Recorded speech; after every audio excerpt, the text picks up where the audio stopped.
আর যুবক বন্ধুরা যারা আছেন, আমরা বেকার ভাতা হাতে তুলে দিয়ে যুবকদেরকে অপমান করতে চাই না। আমরা প্রত্যেকটা যুবকের হাতকে শক্তিশালী করতে চাই, যাতে দেশ গড়ার একজন কারিগর হিসেবে সে দায়িত্ব পালন করতে পারে এবং গর্বের সাথে স্বস্তির সাথে পরিচয় দেয় যে আমি বাংলাদেশ, আমার বাংলাদেশ, আমি নিজেই বাংলাদেশ আর এই দেশটা আমার দেশ।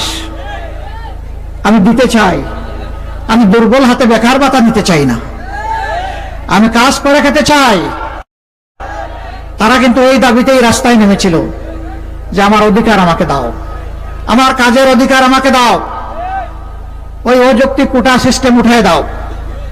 প্রথমে উঠায় দিল, রাগ করে, পরে আবার কায়দা করে নিয়ে আসার পরেই তারা ফুঁসে উঠেছিল। তারা তো সেদিন কারো কাছে বলে নাই, এই দাবি করে নাই যে আমাদেরকে বেকার ভাতা দাও। তারা বলছে আমার কাজটা আমার হাতে তুলে দাও, আমরা সেই কাজটাই তুলে দেবো ইনশাআল্লাহ।